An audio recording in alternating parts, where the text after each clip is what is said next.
Okay, start, sir. Okay, sir.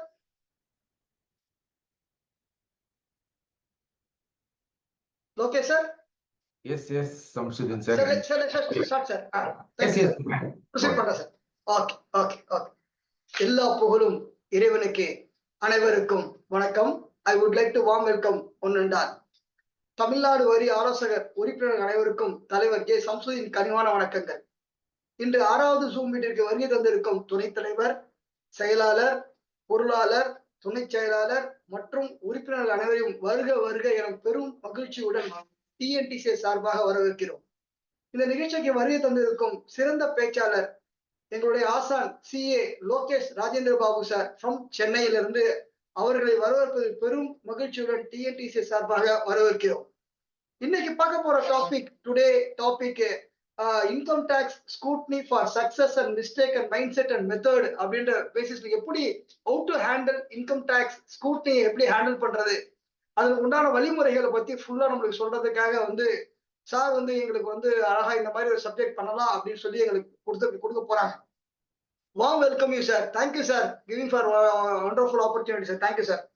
இன்னைக்கு பாக்கிறதுக்கு முன்னாடி ஒரு 5 மினிட்ஸ் மட்டும் இன்னைக்கு இருக்கிற லேட்டஸ்ட் GST அப்டேட் ஒரு 5 மினிட்ஸ் மட்டும் அப்டேட் சார்.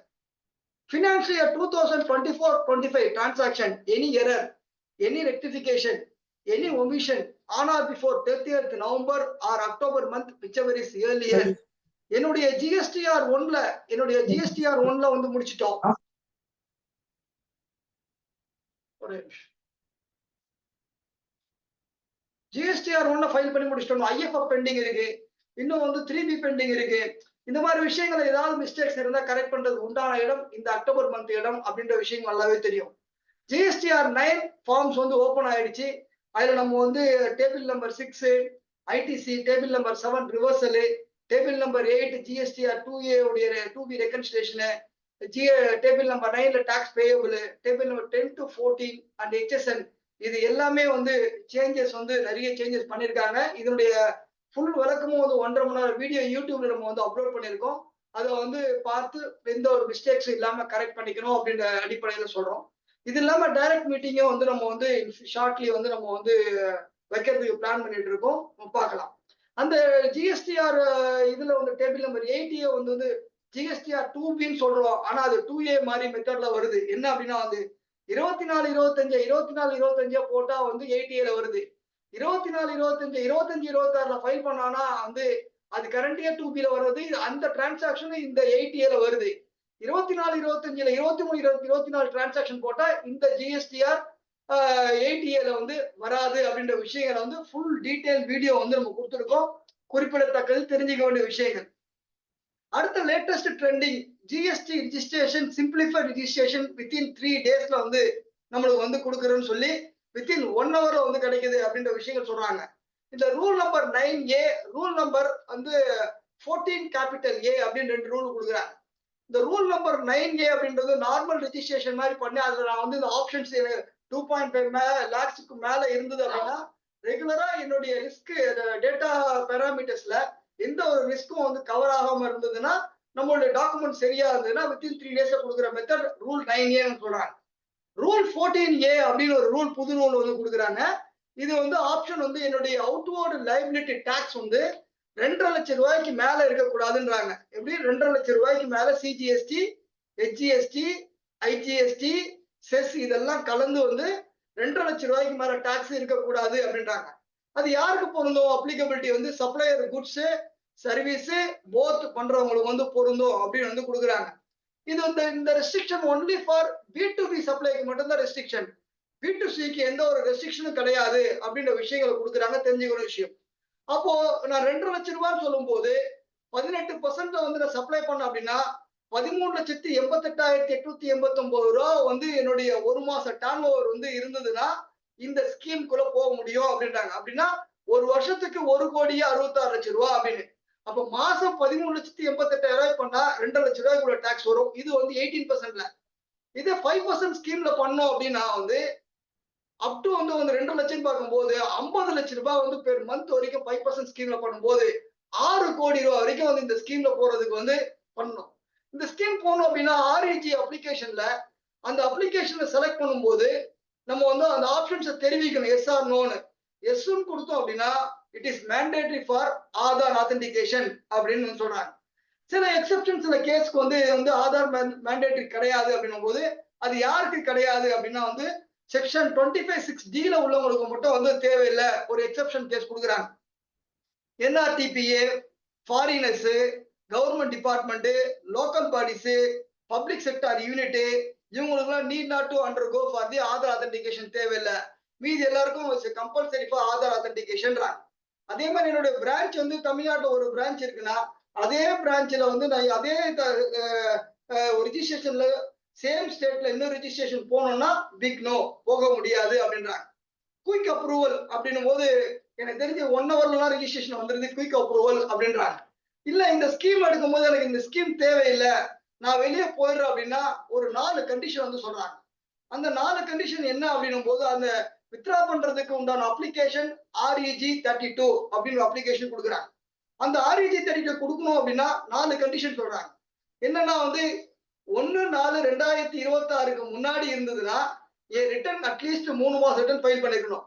1/4/2026 அப்புறம் நான் ஆப்ட் அவுட் வெளியே வரேன் அப்படின்னா 1 மாசம் ரிட்டர்ன் ஃபைல் பண்ணிருக்கணும்.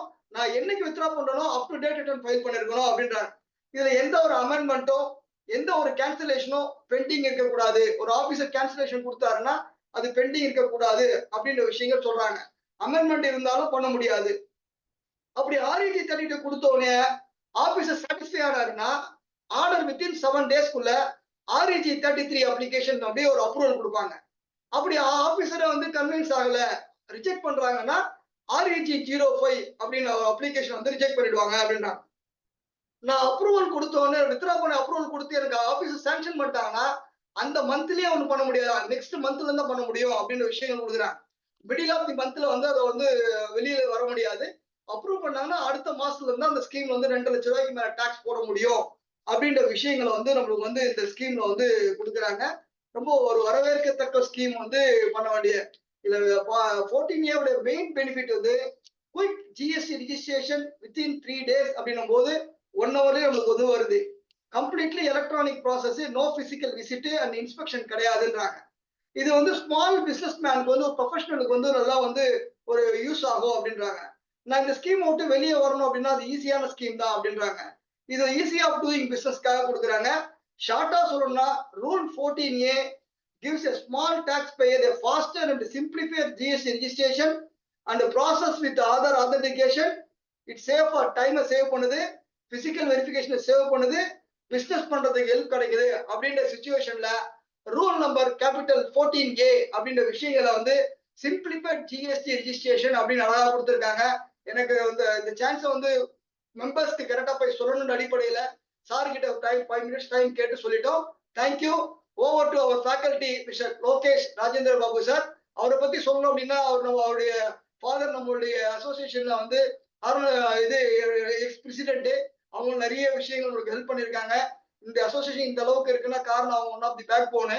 அதே மாதிரி சாருடைய சப்போர்ட்டை என்னைக்கும் சொல்ல வேணாம். பல அகாடமி நடத்துறாங்க, பல இது வந்து பிராக்டிஸ் பண்ணிட்டு இருக்காங்க, நிறைய விஷயம் பண்ணிட்டு இருக்காங்க. அப்பப்போ நம்மளோட அசோசியேஷனுக்கு தேவையான விஷயங்கள் கொடுத்துட்டு இருக்காங்க. Thank you sir, thank you sir. Warm welcome you sir. Over to mister our faculty CA Lokesh Rajendra Babu sir. Thank you sir. Thank you. Thank you so much Shamsudeen sir. So எப்பவுமே அசோசியேஷன் வர்றதுனாலே சம்ஷுதீன் சார் இது ஃபேஸ் பார்க்கலாம் அப்படின்ற ஒரு பெரிய ஒரு and I really like you're all updating yourself. ஒரு 5 minutes ஒதுக்கி இதுக்குன்ட்டுனே ஒதுக்கி இந்த இந்த இந்த வாரத்துக்கான அப்டேட், இந்த மாதத்துக்கான அப்டேட்ஸ் அப்படின்னு சொல்லிட்டு. So it's a very simple thing. 5 நிமிஷம் 10 நிமிஷம் தான் ஆகும் அப்டேட் ஆகிறதுக்கு. அதுக்கப்புறமா we are one step ahead. So அந்த அப்ரோச்சில் பார்த்தீங்கன்னா இன்னைக்கு வந்து நீங்க வந்திருக்கிறதே வந்து trying to become one step ahead. நீங்களும் உங்களை அப்கிரேட் பண்ணிக்க தான் வந்திருக்கீங்க. ஸோ இந்த செஷன்ல வந்து what we will look at income tax scrutiny to success, mistakes, mind sets and methods. So இதுதான் இந்த செஷனோடைய டைட்டில். இது எதுக்கு சார் இப்போ என்ன நீட் அப்படின்னா, இப்போதான் வந்து உங்களுக்கு வந்து நோட்டீசஸ்லாம் வந்திருக்கு. ஸோ அந்த நோட்டீசஸ்க்கு ஆக்ஷன்ஸ் எடுக்கணும். அண்ட் இந்த ஆக்ஷன்ஸ் எடுக்கும்போது வந்து என்னென்ன இஷ்யூஸ் வருது அப்படின்றது நான் வந்து since I'm handling several assessments appeals எல்லாம் I am also aware of என்னென்ன இஷ்யூஸ் இந்த ப்ராசஸ்ல நடக்குது. ஸோ அந்த இஷ்யூஸை நான் வந்து அட் த ரூட் லெவல் அதை கட்ரைட் பண்ணணும், அதை வந்து சரி பண்ணணும் அப்படின்னு நினைக்கிறது தான் இந்த session. So without much ado, let's get into the session. So first and foremost எங்கேருந்து அசஸ்மெண்ட் ஸ்டார்ட் ஆகுது? ஒரு simple question everybody. From where is assessment starting? நம்ம கமிஷனர்கிட்ட அப்பீல்ஸ் போறோம், அவர்கிட்டயா? அவர் தான் அசஸ்மெண்ட் பண்றாரா? இல்ல நம்ம ஐடாட்ல போறோம், அங்க பண்றாங்களா? அப்படி இல்ல நம்மளுடைய ஆபீசர், அசஸிங் ஆபீசர் அசஸ் பண்றாங்களா? இல்ல CPC centralise processing centre assess பண்றாங்களா? எங்க இருந்து அசஸ்மெண்ட் ப்ராசஸ் ஸ்டார்ட் ஆகுது? சிபிசில இருந்து ஸ்டார்ட் ஆகுது சார் அப்படின்றவங்க நிறைய பேர் சொல்றீங்க. ஓகே, அசஸ்மெண்ட் ஆபீசர் இல்ல சிபிசி எல்லாம் இல்ல, அசஸிங் ஆபீசர் தான் ஃபர்ஸ்ட், அவரு தான் வந்து பார்க்கணும் அப்படின்னு சொல்றவங்க எத்தனை பேர்?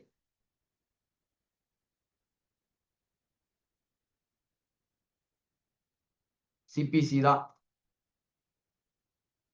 சிபிசி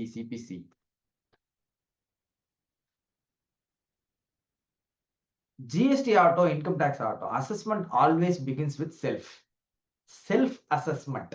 நீங்க டாக்ஸ் கூட கட்டுவீங்க, செல்ஃப் அசஸ்மெண்ட் டாக்ஸ். ஸோ முதல்ல அசஸ் பண்றது யாரு அப்படின்னா நாமளே அசஸ் பண்ணிக்கிறோம், which is under section 140 capital A.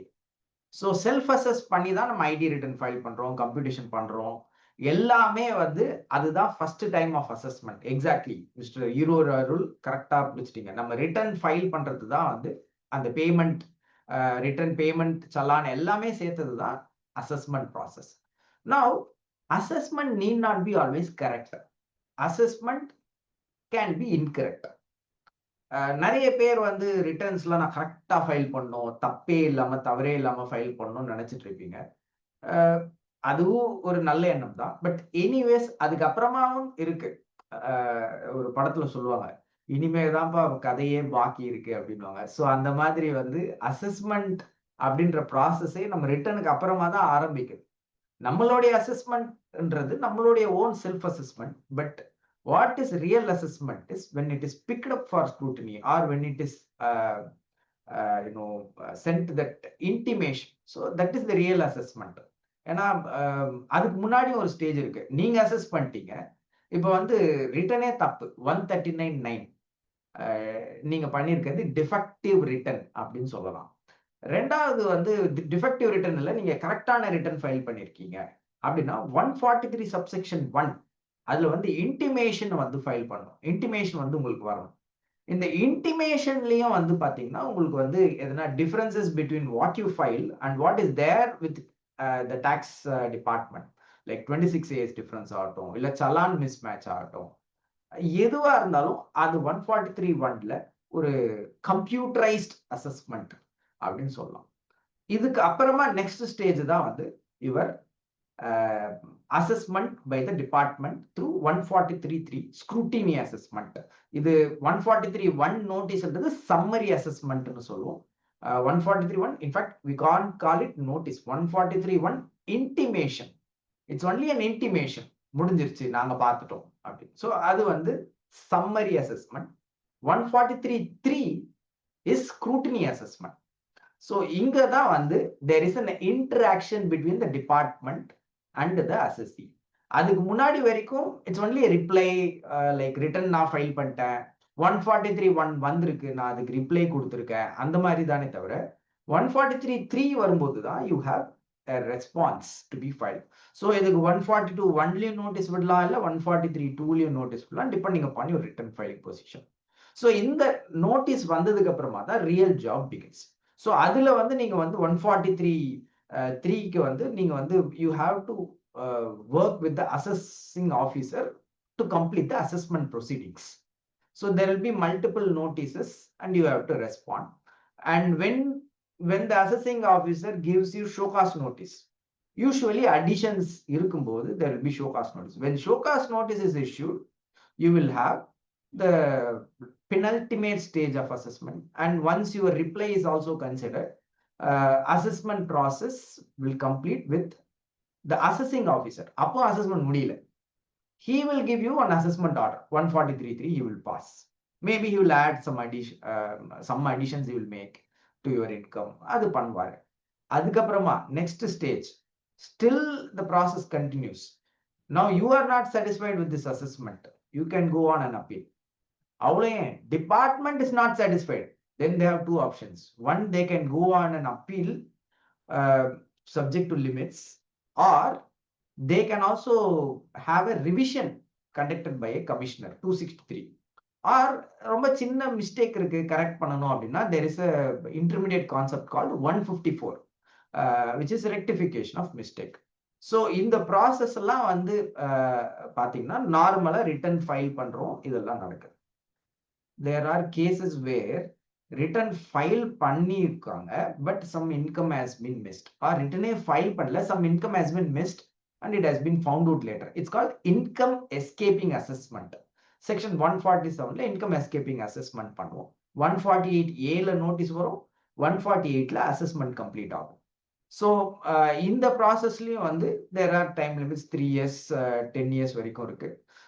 So depending upon the amount involved. So இந்த ப்ராசஸ் வந்து எப்போ வந்து வரும்னா when there is an income escaping assessment, the income tax department has a reason to believe. And reason to believe is very, very important.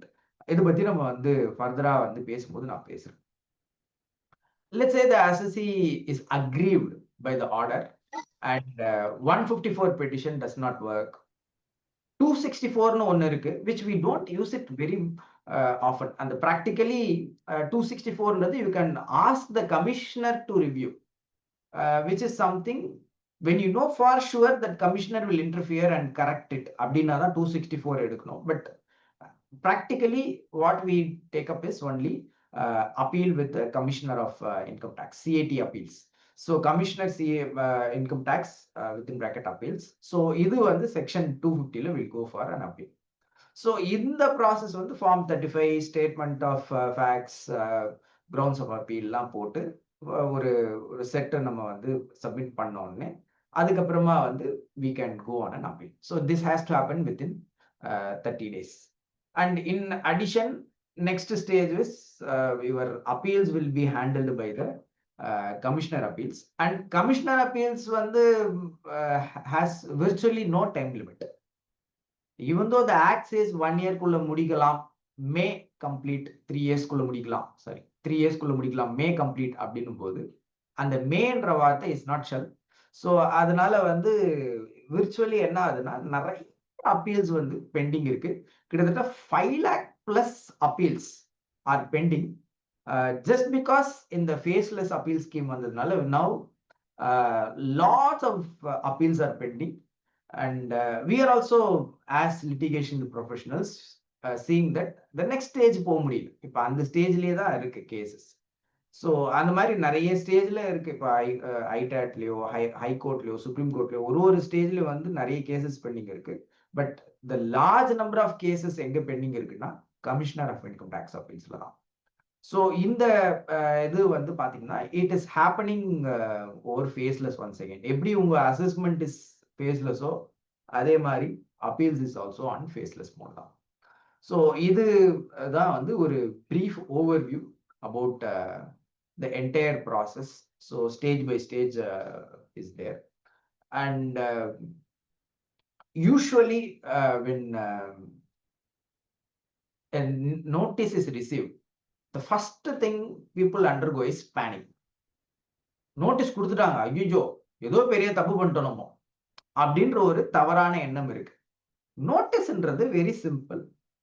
It's ஒரு கிளாரிஃபிகேஷனாகவும் இருக்கலாம், இல்லைன்னா it could be a mistake apparent from ரெக்கார்டா இருக்கலாம். So இந்த மாதிரி ஒரு notice வந்திருக்குனாலே அதை பார்த்து நம்ம பயப்படக்கூடாது. ஸோ இது வந்து ஃபர்ஸ்ட் மிஸ்டேக் நான் வந்து எல்லார்ட்டையும் பார்க்கறது. இது எதனால வந்து இருக்குன்னா நம்ம கல்ச்சுரலி வந்து we are averse to authority.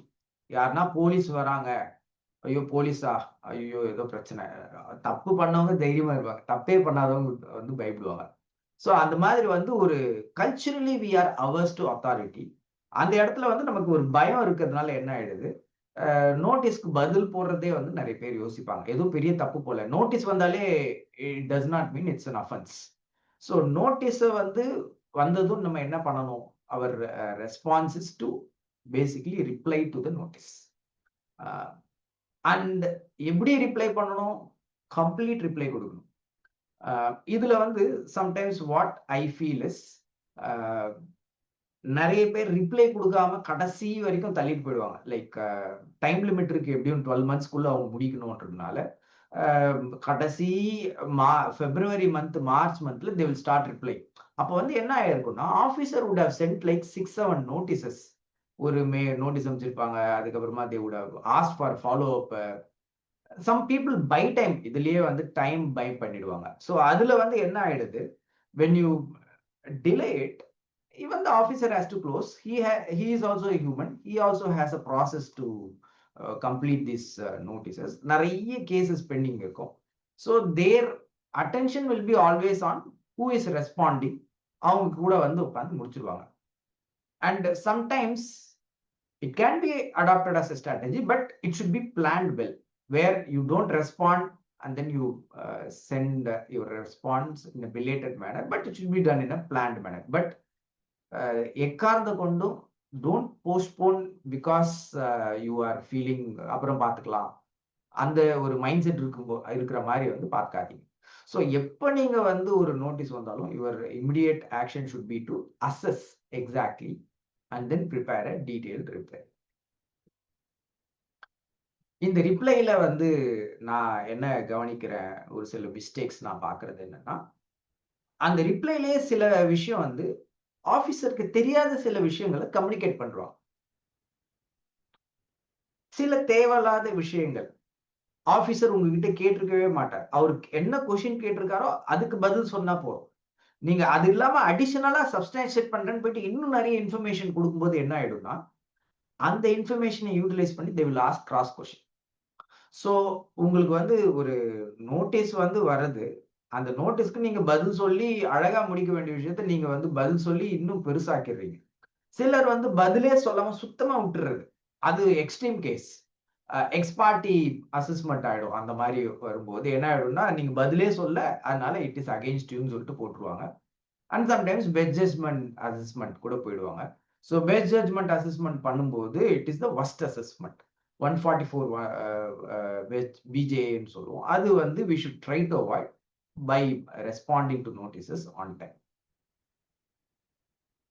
இந்த நோட்டீஸ் ரிப்ளைல வந்து நான் வந்து இன்னொரு விஷயம் கவனிக்கிறது என்னன்னா, நிறைய பேர் வந்து இந்த மெயில்ல வரும் நோட்டீஸ், பர்சனல் மெயில் அட்ரஸ்ல இருந்து ஆபீசர் அனுப்பிச்சிருப்பாங்க. அந்த பர்சனல் மெயில் அட்ரஸ்ல இருந்து வர்றது ஜிமெயில் அட்ரஸ்ல இருந்து இருக்கும். அந்த மெயில்ல இருந்து வர்றது வந்து first thing what you should செக்குங்க. எந்த நோட்டீஸ் வந்தாலும் என்ன செக் பண்ணணும், அதுல என்ன இருக்கணும்? TIN number. Exactly, TIN number, document identification number. In fact Nirmala Sitharaman madam வந்து ஒரு வீடியோல சொல்லுவாங்க, ஒரு இடத்துல பேசியிருக்காங்க, உங்களுக்கு எதனா நோட்டீஸ் வந்திருக்கு, அதுல டின் நம்பர் இல்லைன்னா அதை அப்படியே கசக்கி குப்பைத்தட்டுல போட்டு வேற வேலையை பாருங்க அப்படின்னு சொல்றாங்க. நான் சொல்ல, மேடம் சொல்றாங்க. ஸோ அப்படி வந்து ஒரு ஃபினான்ஸ் மினிஸ்டரே வந்து you can ignore notices which have no din அப்படின்றப்போ you need not even fear. In fact, it has so happened that even in our office several cases we have simply responded, உங்க notice வந்திருக்கு, thanks for the notice, but it appears that it is not uploaded on the portal, it is also not having proper din. நீங்க வந்து இந்த நோட்டீஸை வந்து you should send us back with din number அப்படின்னு சொல்லுவோம். Mostly அந்த din number போட்டு வராது. ஏன்னா என்ன இருக்குன்னா, sometimes வந்து there is a time barred notice also. So notice a time bar ஆயிடும். ஸோ அவங்க 3 monthsக்குள்ள நோட்டீஸ் கொடுக்கணும்னா அந்த 3 months முடிஞ்சு போச்சுன்னா they can't issue. ஸோ அதனால தான் வந்து அவங்க மெயில்ல இருந்து அனுப்பிச்சு பார்த்து அப்புறமா என்னைக்கோ நோட்டீஸ் கொடுத்தேன் அப்படின்னு சொல்லிட்டு ரெக்கார்ட்ல போட்டுருவாங்க. ஸோ அதனால வந்து better to avoid replying to TIN number இல்லாத notices as official notice. But you must reply. with protest. Whenever somebody is going ahead with the process and you are not in agreement with that, you have to always respond in protest. What is this responding in protest? இப்ப நான் வந்து பதில் வந்து நான் உங்களுக்கு கொடுக்குறேன்றதுனாலயே that does not mean you have the right to ask questions. There is a section called 292BB. So 292BB அப்படின்றது வந்து it's an estoppel section. So இப்போ ஒரு அசஸி வந்து அசஸ்மெண்ட் ஃபுல்லும் கோஆர்டினேட் பண்ணிட்டாரு, அசஸ்மெண்ட் ப்ரொசீடிங்ஸ் முடிய போகுது, அண்ட் அசஸ்மெண்ட் ப்ரொசீடிங்ஸ்ல வந்து ஆர்டர் போட்டாங்க, அதுல வந்து ஹியூஜ் அடிஷன் போட்டாங்க, அண்ட் வந்து அப்பீல்ஸ் போகும்போது the chartered accountant or lawyer who is looking at the paper, he is saying, hey, you know what, இந்த நோட்டீஸ் நீங்க பதிலே போட்டு தேவையில்ல, இது டைம் பார்ட் நோட்டீஸ் ஆச்சு, இதுக்கே நீங்க பதில் போட்டீங்க, ப்ராப்பர் ப்ராசஸ் ஃபாலோ பண்ணியிருக்கணும், 148A நோட்டீஸ் கொடுத்துதான் 148 ப்ராசஸ் ஆரம்பிச்சிருக்கணும், 148A நோட்டீஸே கொடுக்காம ஆரம்பிச்சிருக்காங்க அப்படின்னு சொல்லிட்டு ஒரு சார்ட்டர் ஐடென்டிஃபை பண்ணும்போது, then if you go and say that, sometimes என்ன ஆயிடும்னா, you have accepted and reply ஒரு notice. Later on, you cannot question the validity of the notice. Now, all that is left to us is to fight on the basis of merits. Abdilla some technicalities which normally happens. So, அதையும் வந்து நம்ம இப்போ discuss பண்ண போறோம். So, ideally, you should respond in time and also don't give too much data. And wherever you give data, ensure that it is the right notice. It is not an invalid notice, and SCN varama vandu they cannot pass an order. If at all there is an order that is being passed without SCN, then you can also go ahead and fight on the basis of principles of natural justice has not been followed அப்படின்னு சொல்லிட்டு சொல்லலாம். And mostly reply need not be partial. You can always give full response, but sometimes strategically நீங்க வந்து partial response கொடுக்கலாம். But I would urge you to give full response and most likely follow up. So when you follow up பண்ணால், நீங்க follow up பண்ணும்போது what will happen, there will be several cases pending and your cases will become priority just because you are following up. Example, உங்க ஆபீஸ்லயே இருக்கு, எந்த client நம்ம ரெகுலரா பண்றோம், யார் ரெகுலரா ஃபாலோ பண்றாங்களோ அந்த கிளையண்ட்டை பண்ணுவோம். he may not be an important client, he may not be the high paying client, but he is following. அதனால ஆபீஸ்ல வேலை நடக்கும். ஸோ அதனால நீங்க வந்து ஃபாலோ பண்ணும்போது இட் இஸ் ஈவன் பெட்டர். இப்போ ஃபேஸ்லெஸ் அசஸ்மெண்ட் ஆகட்டும் இல்ல அப்பீல்ஸ் ஆகட்டும், எதுவா இருந்தாலுமே I always ask for option for personal hearing. எனக்கு பர்சனல் ஹியரிங் கொடுங்க, என்னுடைய சிச்சுவேஷனை நான் எக்ஸ்பிளைன் பண்ணணும் அப்படின்னு நான் வந்து கேட்பேன். ஏன் இது வந்து கேட்கணும் அப்படின்னா, இப்போ நீங்க SCN போட்டுட்டாங்கனாலே நிறைய பேர் வந்து ரிசைன் பண்ணிடுவாங்க, அவ்வளவுதான் நான் வந்து தோத்துட்டேன் இந்த கேஸ்ல, ஐயோ போச்சு அப்படின்னு இல்லை. அப்ப வந்து நீங்க எதனா ஒரு ரெஸ்பான்ஸ் கொடுக்கலாம். அந்த ரெஸ்பான்ஸ் நீங்க கொடுத்தீங்கன்னா தே மஸ்ட் யூஸ் இட். அந்த ரெஸ்பான்ஸை வந்து தே ஹாவ் டு கிவ். அதை கன்சிடர் பண்ணாம if they pass ஒரு ஆர்டர்னா, then it simply means that you can easily appeal அந்த கேஸையும் நீங்க அப்பீல் பண்ணி you can effortlessly win. So response கொடுக்கறதுக்கு ஒரு ஆப்பர்ச்சுனிட்டி உங்களுக்கு வேணும் இல்லையா, அது எப்படி நீங்க கிரியேட் பண்ணுவீங்க? Ask for a personal hearing. And 144B subsection 8 படி they must give personal hearing when you ask. They cannot deny. And there is a process. இப்போ நீங்க ஃபேஸ்லெஸ்ல பண்ணும்போது VC ப்ராசஸ் இருக்கு. போர்ட்டல்ல விட்டு லாகின் பண்ணிட்டு you have to apply via அந்த போர்ட்டல்ல VC hearing process மூலமா you have to apply. And once you apply they will give a virtual hearing. And virtual ஹியரிங்ல நீங்க போகும்போது இந்த கேஸ்க்குலாம் விர்ச்சுவல் ஹியரிங் வராது. லைக் சென்ட்ரல் சார்ஜ் கேசஸ்க்கு விர்ச்சுவல் ஹியரிங் வராது. சர்ச் அண்ட் சர்வே கேசஸ்லாம் மோஸ்ட்லி சென்ட்ரல் சார்ஜ்ல இருக்கும். அதே மாதிரி உங்களுடைய இன்டர்நேஷனல் டாக்ஸேஷன் கேசஸ்லாம் வந்து விர்ச்சுவல் ஹியரிங் தேவையில்ல, நேரவே போகலாம். ஸோ இதெல்லாம் வந்து exception to the faceless assessment and faceless appeal scheme. So இந்த மாதிரி நீங்க வந்து கேட்கும்போது you will be given an option virtual hearing. அந்த விர்ச்சுவல் ஹியரிங்ல நீங்க போய் என்ன பண்ணணும் அப்படின்னா, you should basically prepare a reply and reply must be submitted, and then you have to have a single page la vandu you should have all your important pointers against the order, the draft order listed, and then that based on that you should you know appear. இதுல வந்து faceless அப்படின்றதுனால நீங்க வந்து கேமராலாம் on பண்ணிட்டு தான் உட்காருவீங்க. But the officer on the other side, be it the assessing officer இல்ல commissioner of income tax appeal, so அவங்களுடைய face வந்து will be blocked. They will be talking normally, but you cannot see the officer. So இதுதான் வந்து faceless assessment and faceless appeal process. And whenever you complete a hearing, usually you should get the recording. இல்லைன்னா you can ask for recording. நான் இந்த மாதிரி இந்த hearing attend பண்ணேன், எனக்கு வந்து இந்த ஹியரிங் உடைய ரெக்கார்டிங் வரலன்னு சொல்லிட்டு you can apply. So you can apply for அந்த recording and then ask also, which is important evidence for your records. நாளைக்கு வந்து in case you wish to use that recording in your higher stages, next stage appeal ஸ்டேஜஸ்லனா you can also use that. So this is with respect to assessment procedure and show cause நோட்டீஸ்க்கு அடுத்த வரைக்கும் நம்ம வந்துட்டோம். Next, இப்போ assessment order pass பண்ணிட்டாங்க. Pass பண்ணதுக்கு அப்புறமா என்ன நம்ம வந்து நடக்கும் அப்படின்னா 30 daysல உங்களுக்கு வந்து you should pay the demand அப்படின்னு சொல்லிட்டு வரும். அந்த 30 daysல நீங்க வந்து பே பண்ண வேண்டிய டிமாண்டை வந்து பே பண்ணல அப்படின்னா 156ல நோட்டீஸ் கொடுப்பாங்க. In addition to assessment order நீங்க வந்து அது பே பண்ணல அப்படின்னா வந்து you can always go on an appeal. So within 30 days, usually you can go on an appeal. So in the appeal process, since it will take some time, we always insist that the client start the appeal process immediately without waiting.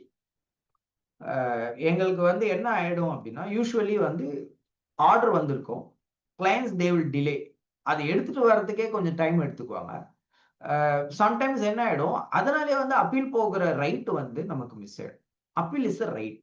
Just like how they have got the right to check your books of accounts, they got the right to question you based on the details you reply எல்லாமே இருந்தாலுமே, you also have got the right to appeal. நீங்க வந்து அதை வந்து miss பண்ணக்கூடாது. So which is something you must act immediately also. So அது வந்து form 35 file பண்றதாகட்டும், இல்ல ஐடிஐடில 60 daysல பண்ணலாம். ஐடிஐடியை பொறுத்த வரைக்கும் 60 daysல ஃபார்ம் 36 பண்ணும்.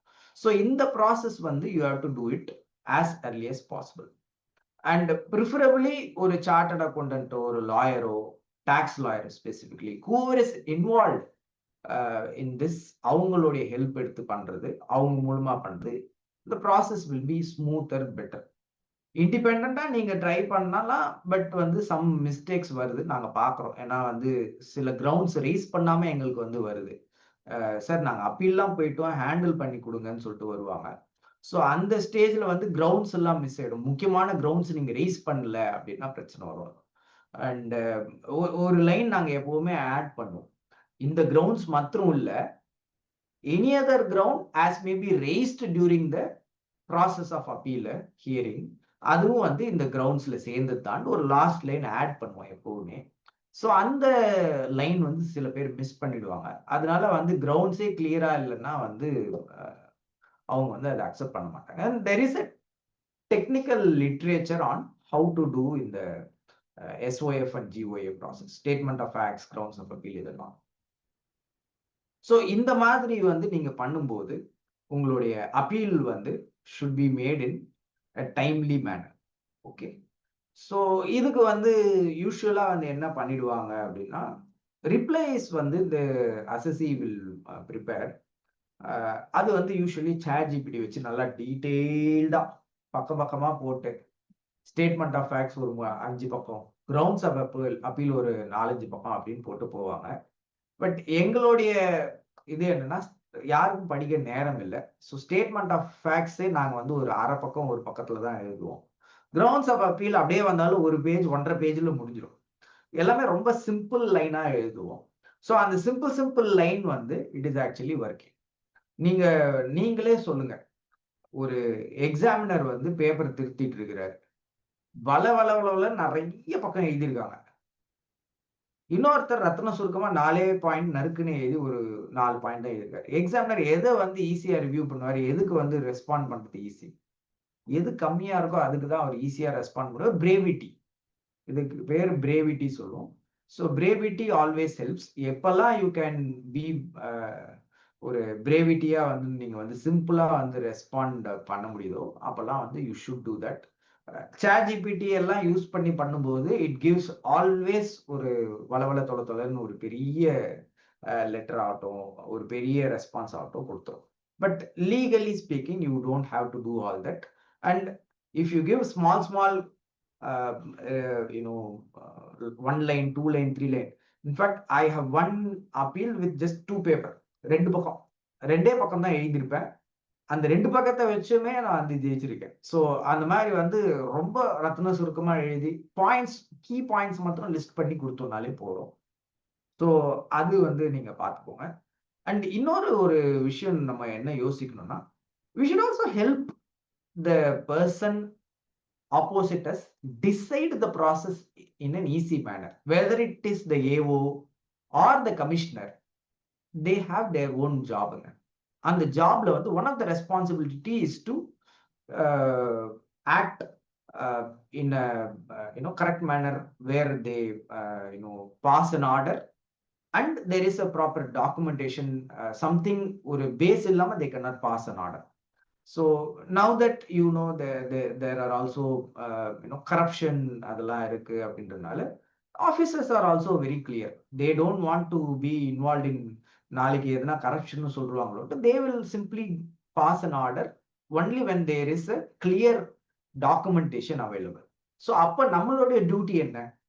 If the officer is ready to help us, be it the assessing officer or the commissioner of appeals or the ITAT 2-member judges, simply நம்ம என்ன பண்ணோம்னா அவங்களுக்கு அழகா வந்து இது பாயிண்ட்டுங்க எடுத்து வந்து அவங்களுக்கு ஈஸியா எடுத்து கொடுத்தோம்னா they will use it and then they will basically pass the order in your favor.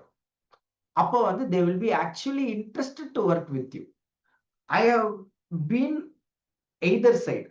இந்த சைடு வந்திருக்கேன், இந்த சைடு வந்திருக்கேன். லைக் ப்ராப்பரா வந்து போடாம ஒரு ஹேசியா வந்து ரிப்ளை எல்லாம் எடுத்து போய் ப்ராப்பர் சப்போர்ட்டிங் இல்லாம போயும் நான் இருந்திருக்கேன். அப்புறம் எப்போ வந்து நான் ரிப்ளை போட்டாலுமே வந்து பாயிண்டடா போட்டு I always admire what my guru says. எனக்கு வந்து I had a guru actually. So அவங்க வந்து சொன்ன ஒரு லைன் என்னன்னா, நீங்க வந்து ஒரு பாயிண்ட் போட்டீங்கன்னா they should not counter it. நீங்க ஒரு ஒரு ஒரு சிம்பிள் லைன் சொல்றீங்கன்னா இல்ல இது தப்புன்னு அவங்க இன்னொரு பாயிண்ட் சொல்லக்கூடாது. நீங்க சொல்ற ஒரு லைன்லயே வந்து they should be like, oh okay, yeah, we can't even counter it அப்படின்ற மாதிரி இருக்கணும். ஸோ அப்படி வந்து நீங்க வந்து எப்போ வந்து உங்களால வந்து ஒரு டிராஃப்டிங் பண்ண முடியுதோ அப்பதான் வந்து you can actually win successfully in appeals. And any assessmentum இதேதான். When you draft something clearly such that the officer cannot say anything, they have to only accept, and you are giving points for them to quote in their orderல இதெல்லாம் code பண்ணலாம். Okay, இது அதுன்ட்டு இதெல்லாம் அசசி சொல்லியிருக்காரு which is right அப்படின்னு சொல்லிட்டு அவங்க code பண்ணி அந்த ஆர்டரை உங்களுக்கு ஃபேரா பாஸ் பண்ண வைக்க வேண்டியது உங்களுடைய கடமை.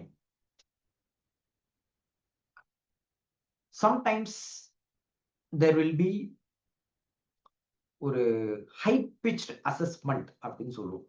அது என்ன ஹை பிச்ட் அசஸ்மெண்ட் அப்படின்னா வந்து சவுல் வெர்சஸ் டிசிஐடி கேஸ்ல வந்து சொல்லுவாங்க 2 times the returned income as per அந்த இன்ஸ்ட்ரக்ஷன் நம்பர் 96 எல்லாம் ரெஃபர் பண்ணி சொல்லுவாங்க. Now it is no longer there, but refer பண்ணி சொன்னதுல வந்து இதுதான் ஐடியா.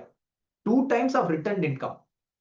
நீங்க 10 லட்சம் சொன்னா இல்ல 20 லட்சம்னு சொல்றாங்க, இல்ல 30 லட்சம் சொல்றாங்க, 40 லட்சம் சொல்றாங்க அப்படின்னா வந்து it is called high pitch assessment. எப்பெல்லாம் இந்த ஹை பிச் அசஸ்மெண்ட் இருக்கோ அப்பெல்லாம் வந்து ஒரு அசசிக்கு வந்து பெரிய பிரச்சனை என்னன்னா அவங்க வந்து அந்த 20% பே பண்ற ஒரு பிரச்சனை இருக்கும். ஃபர்ஸ்ட் பாயிண்ட், அப்பீல் வந்து நீங்க போனோம்னா ஃபார்ம் 35 ஃபைல் பண்றது, statement of fact, grounds of appeal மட்டும் இல்ல 20%ம் கட்டணும். ஸோ 20% ஆஃப் த டிமாண்ட் எவ்வளவோ அதுல வந்து நீங்க கட்டணும். அஃப்கோர்ஸ் இன்னொரு விஷயமும் நடக்கும். பெனால்டி அப்படின்னு ஒண்ணு இருக்கு. அந்த penalty they will say initiated அப்படின்னு சொல்லுவாங்க. அந்த பெனால்டி இனிஷியேட் பண்ணிடுவேன் அப்படின்னு சொல்லி ஒரு நோட்டீஸும் வரும். அப்ப வந்து நம்ம என்ன சொல்லணும்? பெனால்டி ஆர்டர் இனிஷியேட் பண்ணாதீங்க. நாங்க வந்து அப்பீல் போயிருக்கோம். இதுதான் எங்களுடைய அப்பீலுடைய அக்னாலெட்ஜ்மென்ட், ஃபார்ம் 35 அக்னாலெட்ஜ்மென்ட் அப்படின்னு சொல்லும்போது என்ன ஆகும்னா, பெனால்டி இனிஷியேட் ஆகாது. டாக்ஸ் மற்றும் we are already fighting. So when the quantum is being appealed against, they cannot levy penalty. Quantum appeal முடியாம penalty appeal they cannot take it up. But there are certain exceptions to this. Like உங்களுடைய you have not paid the tax அப்படின்ற ஒரு penalty ஆகட்டும், இல்ல உங்களுடைய tax audit report file பண்ணல அப்படின்றதாகட்டும், அதுக்கெல்லாம் வந்து இண்டிபெண்டா they will raise. So அதனால வந்து they need not wait till the appeal process to get over. So இது வந்து you have to ensure that whenever this happens, first thing you have to respond இந்த மாதிரி penalty proceedings abeyance-ல வைங்க. So it's called keeping in abeyance of penalty. So இது வந்து நீங்க சொல்லணும். அப்படி இல்லைன்னா வந்து அதையும் வந்து இனிஷியேட் பண்ணிடுவாங்க. ஸோ அந்த ப்ராசஸ்லாம் நீங்க பண்ணும்போது you will basically have a appeal which is done properly. And இன்னொன்னு நான் சொல்லிட்டு இருந்தேன், ஹை பிச் அப்படின்னு சொல்லியிருந்தேன். ஹை பிச் அப்படின்னு வரும்போது மல்டிபிள் ஆப்ஷன்ஸ் இருக்கு. Number 1, you need to go with a high pitch petition.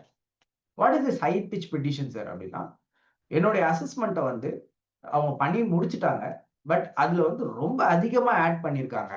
அந்த அடிஷன் வந்து நான் ஃபைல் பண்ணதோட 2 மடங்கு இருக்கு. ஸோ அதனால this is high pitch assessment அப்படின்னு சொல்லிட்டு நீங்க இந்த ஹை பிச் பெட்டிஷனை வந்து நீங்க வந்து ஹை பிச் பெட்டிஷன் கமிட்டின்னு ஒன்று இதுக்குன்னு தனியா ஃபார்ம் பண்ணியிருக்காங்க. ஸோ உங்களுக்கு எத்தனை பேருக்கு ஹை பிச் பெட்டிஷன் கமிட்டி இருக்குன்னு தெரியும் தெரியல, பட் இந்த செஷன்ல நீங்க வந்து இது தெரிஞ்சுக்குவீங்க. ஹை பிச் பெட்டிஷன் கமிட்டின்னு ஒன்று இருக்கு. You can go head and file high pitch petition with high pitch committee. So இது வந்து ஒரு இம்பார்ட்டன்ட் வேல்யூ அடிஷன். இது மூலமா என்ன ஆகும் அப்படின்னா, யூஸ்வலி இந்த மாதிரி ஹை பிச் கேசஸ்ல வந்து அந்த அசஸ்மெண்ட்டே வந்து they can also quash.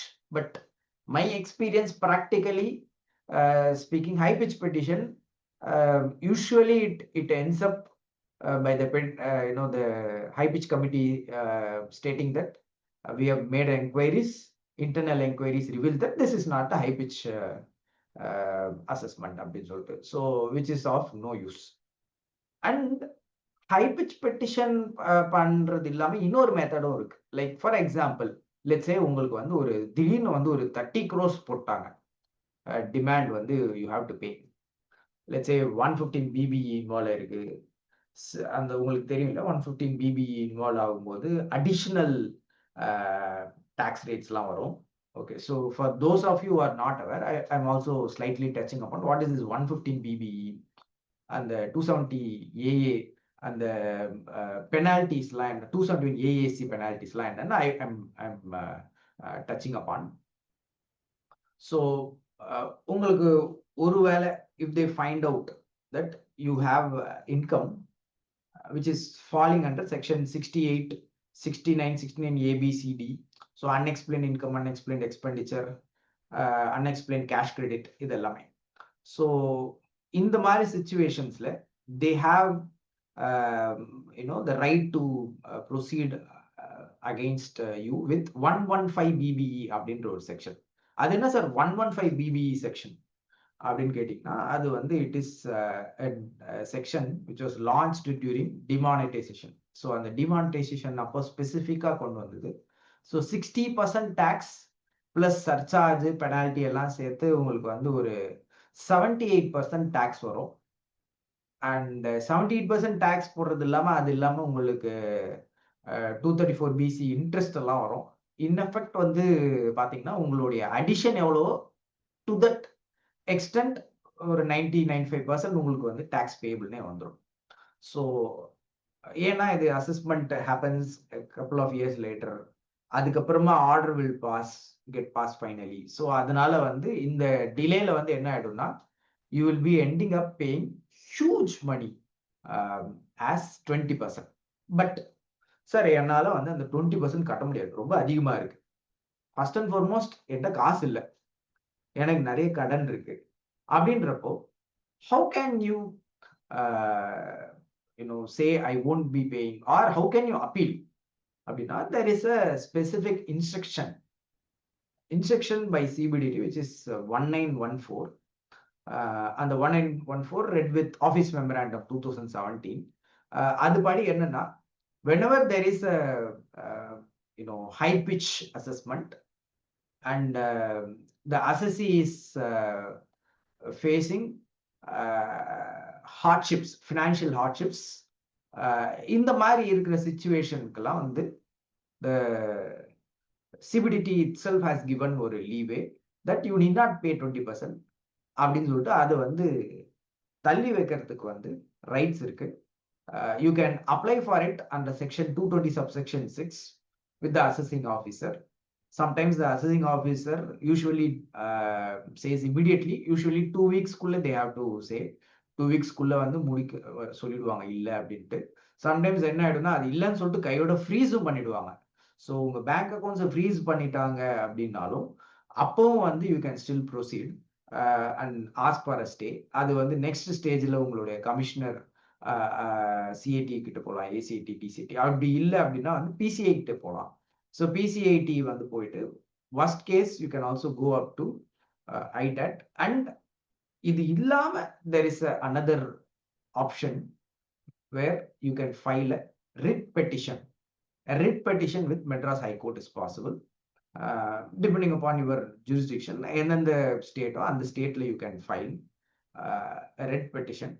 But usually whenever an appeal is being filed, you need to go through a written process, a remedy which is available as part of the Income Tax Act itself. உங்க ஜிஎஸ்டியில் appeal பண்றவங்களுக்கும் இது தெரிஞ்சிருக்கும். நீங்க high court, நீங்க ஸ்டேட்டவே வந்து நீங்க போகும்போது என்ன சொல்லுவாங்க அப்படின்னா, first you exhaust all alternative remedies which are available to you under the income tax act. Like commissioner கிட்ட போனீங்களா, அவரு இல்லைன்னு சொன்னாரா, சரி ஐடிஐடி போனீங்களா, அதுக்கப்புறமா தான் இங்க வரீங்களா, அப்படி இல்லை அப்படின்னா then they will ask you to do that. And sometimes there are exceptional situations where even Madras High Court will accept, like due process follow பண்ணல, personal opportunity கொடுக்கல, principles of natural justice follow பண்ணல, SCN இல்லை, அந்த மாதிரி நிறைய valid reasonsலாம் இருக்கும்போது the Madras High Court itself will accept அந்த case, and then they will allow you to be a litigant. அதனால வந்து best thing that will happen is your demand will be slightly கொஞ்சம் தள்ளி வச்ச மாதிரி ஆயிடும். ஸோ அது ஒரு பெரிய ப்ளஸ். ஸோ அது வந்து ரேர் சிச்சுவேஷன்ஸ்ல we can adopt. ஸோ அந்த மாதிரி சிச்சுவேஷன்ஸை you always have to take help of a lawyer, ஒரு சார்ட்டர்ட் அக்கௌண்டன்ட் ஆகட்டும். You have to take help of them and then take a call. Without that, I wouldn't suggest you directly go with the Madras High Court writ. இது மாதிரி நம்ம discuss பண்ணிட்டு இருக்கோம். So further நம்ம போகும்போது I will ask for some clarifications, queries எதுனா இருக்கா அப்படின்னு கேட்பேன். ரைட் நவ் இப்போ நம்ம பேசின வரைக்கும் do you have some query, something like that?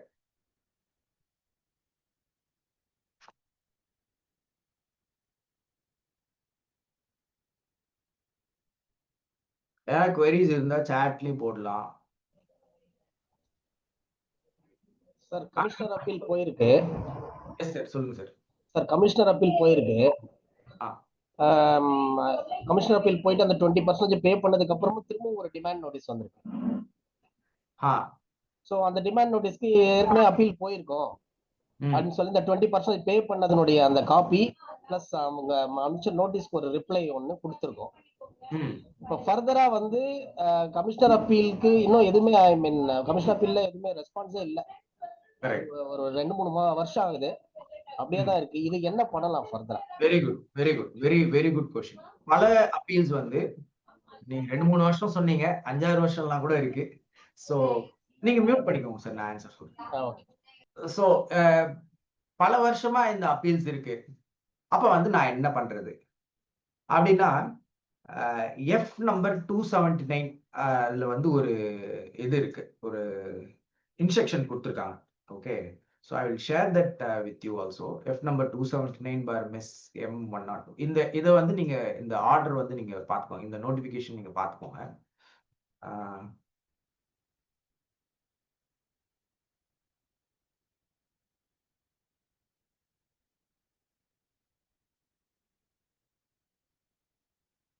So இந்த நோட்டிஃபிகேஷன் பார்த்துக்கோங்க.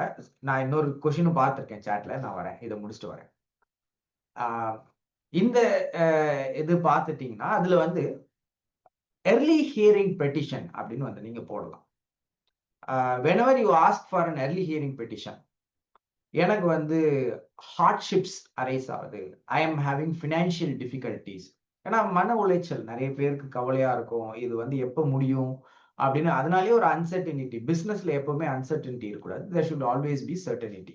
ஸோ அந்த மன உளைச்சலை நம்ம வந்து போக்கணும் அப்படின்ட்டு we can ask for financial ஹார்ட்ஷிப்ஸ்லாம் இருக்கு, நான் நிறைய கடன் இருக்கு, அதனால எனக்கு இது வந்து நீங்க ஹெல்ப் பண்ணுங்க, please call me in advance, நான் எல்லா பேப்பரும் ரெடியா வச்சிருக்கேன் அப்படின்னு சொல்லிட்டு you can go for. And VIP, PMO அவங்க மூலமா வந்து சில கேசஸ் வந்து டைரக்ஷன் வரும். அப்புறமா கோர்ட் வந்து டைரக்ஷன் கொடுப்பாங்க, இந்த மாதிரி வந்து நீங்க யூ ஹாவ் டு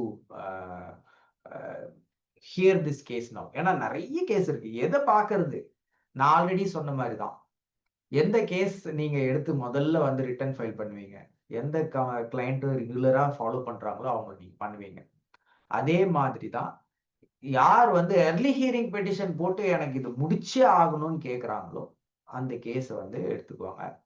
ஸோ இது it cannot be always used. எனக்கு எப்பவுமே early hearing போக முடியுமான்னா எப்பவுமே போக முடியாது. எப்போ போக முடியும்னா strategically you have to use it where there is high pitch petition, demand ரொம்ப ஜாஸ்தி, ஃபினான்ஷியல் டிஃபிகல்டிஸ் இருக்கு, அண்ட் இந்த கேஸ்க்கு வந்து everything is like based on false facts, facts தவறான ஃபேக்ட்ஸ் போட்டு பண்ணியிருக்காங்க.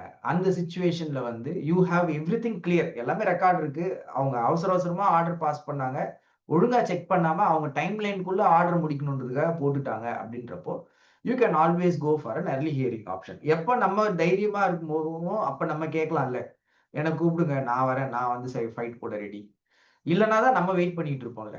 ஸோ அந்த மாதிரி வந்து early hearing petition வந்து நீங்க யூஸ் பண்ணுங்க. அது போடும்போது உங்களுக்கு வந்து சீக்கிரமா வந்து கேசஸ் வந்து ரிசால்வ் ஆகிறதுக்கு சான்சஸ் இருக்கு. Okay, so in case earlier petition போடல அப்படின்னா how long normally they will take to clear the case? அது வந்து இட் டிபெண்ட்ஸ்ங்க, நிறைய ஆபீசர். சார் இதோட முடிச்சிடலாம், நான் கண்டினியூ பண்ணிட்டு அப்புறமா நம்ம பண்ணலாம். நான் இவருடைய கொஸ்டினும் நான் எடுத்துக்கிறேன், ஏன்னா நான் டிஸ்கஸ் பண்ண வேண்டிய நிறைய இருக்கு. ஸோ நிறைய கமிஷனர் அப்பீல்ஸ் கிட்ட நிறைய கேசஸ் பெண்டிங் இருக்கு. ஸோ நான் ஆல்ரெடி சொன்ன மாதிரி 5 lakh plus cases are pending with commissioners. So சென்னையில் மொத்தம் commissioner of income tax appeal 1, 2, 3 மொத்தம் 20 கமிஷனர் இருக்காங்க. ஸோ 20 கமிஷனர் இருப்பாங்க. And as you know, faceless appeal இங்கேயும் இருக்கும் அங்கேயும் இருக்கும், அந்த மிக்ஸ் எல்லாம் இருக்கு. ஸோ உங்களுக்கு வந்து ஒர்க் லோட் ரொம்ப ஜாஸ்தி, அண்ட் ஒர்க் லோட் ஜாஸ்தின்றதுனால they will not be basically responding on time. And இதுக்கு தான் வந்து அந்த early hearing petition நீங்க போட்டு பாருங்க சார், போட்ட உடனே you should be getting a response. Okay, and இவர் வந்து ஒரு கொஸ்டின் கேட்டிருக்கிறார் நம்ம சுதாகர் சார். சார் இதெல்லாம் right, computer aided scrutiny selection நான் எப்படி காஸ் அப்படின்னு கேட்டிருக்கேன், ஹவு டு அவாய்ட் CASS அப்படின்னு கேட்டிருக்காரு. அது வந்து இதுதான் ட்ரேட்மார்க், இது வந்து ரகசியம் சொல்லிட்டேன், எல்லாருக்கும் வந்து சொல்ல போறேன்.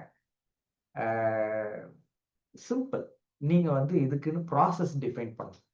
காஸ் எதுன்ட்டு அவங்களே ஒரு நோட்டீஸ் விடுறாங்களா, இதெல்லாம் ரீசன்ஸ்னு அவங்களே ஒரு லிஸ்ட் வச்சிருக்காங்க. சர்ச் அண்ட் சர்வே கேஸா கண்டிப்பா எடுப்போம், அப்புறம் போன வருஷம் சிக்னிஃபிகண்ட் அடிஷன் இருக்கா இந்த வருஷம் எடுப்போம் அப்படின்னு சொல்லிட்டு தே ஹாவ் எ லிஸ்ட். எப்பெல்லாம் கம்ப்யூட்டர் எய்டட் ஸ்க்ரூட்டினி செலெக்ஷன்ல எதெல்லாம் செலக்ட் ஆகும் மேண்டேட்டரின்னு every year they are releasing a list. நீங்க போயிட்டு CASS செலெக்ஷன் ஸ்க்ரூட்டினி லிஸ்ட் 2025 அடிச்சீங்கன்னா இந்த வருஷம் என்னென்னு வந்துடும். மோரார்ல சேம் தான், போன வருஷம் என்னவோ அதே தான் இது இருக்கும், கொஞ்சம் மாடிஃபிகேஷன் பண்ணியிருப்பாங்க. அது இல்லாம நான் என்ன சார் பண்றேன், how to you avoid litigation அப்படின்னா, ஃபார்ம் 3CD-யும் ஐடிஆரும் மேட்ச் ஆகணும் எப்பவுமே. ஃபார்ம் 3CD-ல ஒரு ஃபிகர், ஐடிஆர்ல ஒரு ஃபிகர் கொடுத்தீங்கன்னா ஆப்வியஸ்லி டவுட் வரும். இல்லை என்ன ஆடிட்டர் ஒன்று சொல்றாரு, அசசி ஒன்று ஃபைல் பண்றாங்க அப்படின்ட்டு. அப்புறமா உங்களுடைய நீங்களே சில இதெல்லாம் பார்த்துருவீங்க. ஜிஎஸ்டியில் இருக்கிறதும் இதுவும் மேட்ச் ஆகணும். அப்புறம் வந்து உங்களுடைய 26AS ஏஎஸ்டிஎஸ்ல இருக்கிறதுலாம் இதில் மேட்ச் ஆகணும் அப்படின்ட்டுலாம் பார்த்துருக்கீங்க. இதெல்லாம் பேசிக் ஃபண்டமெண்டல். இதெல்லாம் நீங்க பார்க்காம விடும்போது கண்டிப்பா வந்து அது வந்து ஸ்க்ரூட்டினி பிக்கப் ஆகிறதுக்கு வாய்ப்புகள் ரொம்ப ஜாஸ்தி. அண்ட் இனி வச்சு ஸ்க்ரூட்டினி பிக்கப் ஆகிறது ரொம்ப கம்மி தான். பட் இந்த ஃபினான்ஷியல் இயர்ல ஸ்க்ரூட்டினி வந்து நிறைய ஏறி இருக்கு. இந்த வருஷம் நம்பர் ஆஃப் கேசஸ் ஏறி இருக்கு because of AI involvement. AI use பண்ணி நம்ம income tax department start to pick up more number of cases for scrutiny. Even தான் அவங்க சொல்லுவாங்க 2% 3% தான் எடுக்கிறோம், இந்த வருஷம் ரொம்ப கம்மியா பிக் பண்ணியிருக்கோம்னு சொல்லுவாங்க. பட் அப்படி பர்சன்டேஜ் கம்மியா பிக் பண்ணாலுமே நிறைய பேர் வந்து கவர் ஆகிறதுக்கு காரணம் என்னன்னா அந்த ஏஐ பேஸ்ட் இதுவும் வந்துருச்சு இப்போ. ஸோ அப்போ what is the only way sir அப்படின்னா, of course my sincere suggestion would be also to use a software. எத்தனை பேர் இங்க வந்து யூட்டிலிட்டி யூஸ் பண்ணி ஃபைல் பண்றீங்க? I am using income tax டிபார்ட்மெண்டோட யூட்டிலிட்டி ஃபைல் யூஸ் பண்றேன் அப்படின்ட்டு.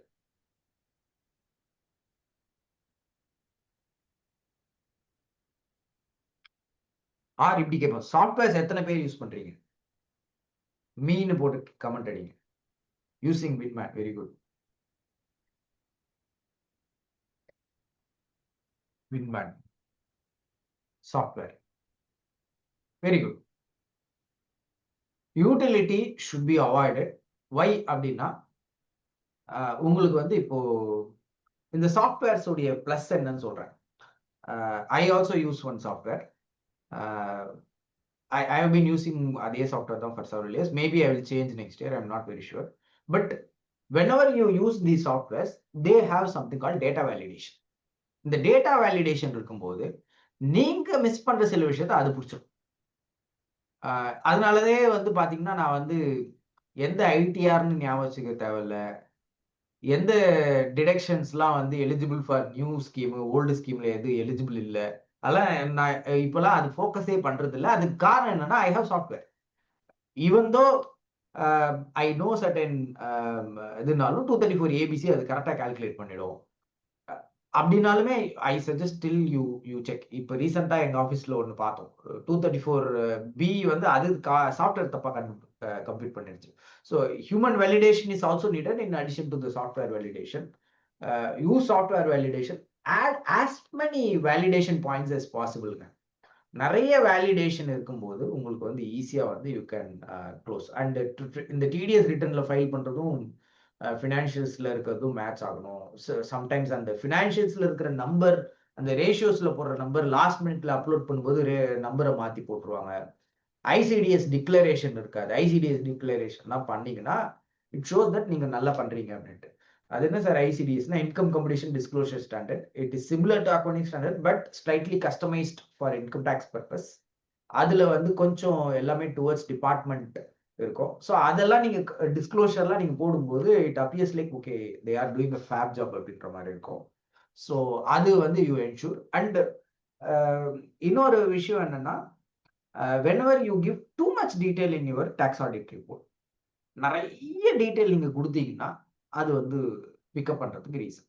And preferably you should avoid giving too many unwanted details in tax audit, particularly if the data itself is not very clear. You should not be giving something which is unclear. உங்களுக்கே கிளியரா இல்லாத விஷயத்த நீங்க report பண்ணக்கூடாது. ஏன்னா report பண்ணீங்கன்னா it's a permanent record. So அந்த ரெக்கார்டை எடுத்து அவங்க பார்க்கும்போது they will always ask questions. So in fact I will give you one example. ஒரு particular case of a client got picked up and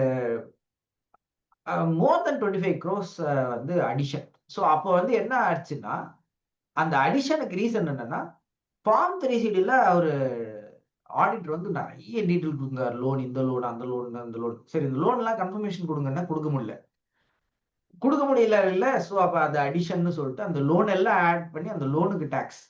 so இன்கமுக்கே tax பே பண்ண முடியல, லோனுக்கு எப்படிங்க டேக்ஸ் பே பண்ண முடியும்? அந்த மாதிரி அது ஒரு அப்பீல். ஸோ அது வந்து it could have been avoided. Simply நாங்கள் வந்து ஒரு லைன் கொடுப்போம், இந்த மாதிரி இந்த லோன் இந்த டீட்டெயில் எடுக்க முடியாது, இந்த டேட்டா இல்லை அப்படி இப்படின்னு நிறைய வந்து if you give what do you say, qualifications, and then also restrict the data. Data is incorrect, na never quote it. That is my simple rule. So you know the data is incorrect, unreliable, அதை quote பண்ணதுக்கு அப்புறமா you will be getting into a problem. So அதை வந்து you have to restrict, and always you can help yourself by having proper qualification in the audit report stating இந்த data clear-ஆ இல்லை, அதனால இது கொடுக்க முடியல அப்படின்னு சொல்லிட்டு you can say, which is perfectly legal, which is allowed as per guidance note of tax audit of ICA. Even guidance noteல வந்து class 44 எங்களால் கொடுக்க முடியாதுன்னு கூட நாங்க சொல்றோம். ஸோ நீங்களா எதுக்கு காம்ப்ளிகேட் பண்றீங்க? நிறைய டேட்டா நீங்க கொடுக்க அது எல்லாமே மேட்ச் பண்ணுமா இல்லையா? எல்லா இடத்துலயும் மேட்ச் பண்ண முடியுமா? ஒரு சில இடத்துல மேட்ச் ஆகாம இருக்குமா? அந்த மேட்ச் ஆகாத இருக்கிற டேட்டாவை நம்ம அப்லோட் பண்ணிட்டோம்னா அதுவே ரீசன் ஆயிடும். ஸோ இதை வந்து நீங்க வந்து ஃபாலோ பண்ணுங்க. நிறைய data validation, particularly work with many chartered accountant firms. Multiple chartered accountant firms கூட நீங்க ஒர்க் பண்ணும்போது ஒரு சிஎஃப்எம்ல ஒரு மாதிரி கேள்வி கேட்பாங்க. இது ஏன் இப்படி இல்லை, அது ஏன் இப்படி இல்லை, இது இப்படி மாற்றணுமே, அது இப்படி மாற்றணுமே. ஸோ பர்டிகுலர்லி கேள்வி கேட்கும்போது கொஞ்சம் ரொம்ப கஷ்டமா தான் இருக்கும். பட் அந்த கேள்விகள் வந்து வரலைன்னா அந்த chartered accountant firm is not doing a very good ஜாப்னு அர்த்தம். ஸோ நிறைய கேள்வி கேட்கும்போது அந்த நிறைய கேள்வியில இருந்து நீங்க வந்து திருத்திக்கலாம். ஓ இப்படி நம்மளும் பார்க்கணும், இந்த மேட்சிங் பண்றாங்களே, இதையும் அதையும் செக் பண்றாங்களே அப்படின்ட்டு. ஸோ அந்த மாதிரி வந்து you should try and reduce as much errors as possible by way of validations. So அது வேலிடேஷன்லாம் நீங்க ப்ராசஸ் பண்ணணும்னா you need to start ahead, not in the last minute. அது பண்ணிட்டு if you file you may not get notice at all. And 40A IA எல்லாம் கூட எனக்கு notice, 40A IA 40A IE மாத்தி போட்டிருக்கீங்க அப்படின்னு சொல்லிட்டு ஒரு நோட்டீஸ் பண்ணியா வரும். ஸோ லைக் டாக்ஸ் ஆடிட் ரிப்போர்ட்ல 40A IE போட்டாங்க, ரிட்டர்ன்ல 40A IE போட்டிருந்தாங்க டிசர்வல்ஸ். ஸோ அந்த மாதிரிலாம் வர்றது வந்து we should avoid. Okay, now that we have discussed so far ஒரு அசஸ்மெண்ட்னா எப்படி, அது வந்து எப்படி அப்பீல் போறோம் அப்படின்னு சொல்லிட்டு, அதுக்கப்புறமா what all issues that we can actually utilize when it comes to litigation, and many ways of winning, and I have listed some ways where I use regularly. நான் என்னென்ன யூஸ் பண்றேன் அப்படின்னு சொல்லிட்டு, ஸோ அந்த வேஸ்லாம் நான் இப்போ வந்து டிஸ்கஸ் பண்ண போறேன். இது வரைக்கும் நீங்க அட்டென்ஷனே பே பண்றதுனாலும் இப்போ வந்து I want you to pay attention, because this is very important. Not many will know this. Oh இப்படிலாம் கூட பண்ணலாமா அப்படின்லாம் வந்து யோசிக்கலாம். உங்களுக்கு இது சில விஷயம் வந்து ஓ இப்படி பண்றாங்களா அப்படின்ட்டு it might be an I opener as well. But my suggestion is maybe you take notes. So அந்த மாதிரி வந்து இது நான் என்னென்ன மெத்தட்ஸ் ப்ராக்டிக்கலாக அடாப்ட் பண்றோம் நாங்க வந்து எங்க ஃபேமிலி ஆகட்டும், இல்லை நிறைய இப்போ நான் ஐடி லிட்டிகேஷன் வரைக்கும் நான் போறேங்க. ஸோ ஐடி லிட்டிகேஷன்ன்றது வந்து after commissioner next stage. So இந்த செகண்ட் ஸ்டேஜ் ஆஃப் அப்பீல்ல வந்து ரொம்ப very few are there. From Tamil Nadu பார்த்தீங்கன்னா சென்னை அப்பலேட் ட்ரிபுனல்ல வந்து ஒரு 50 பேர் தான் இருக்கிறோமே.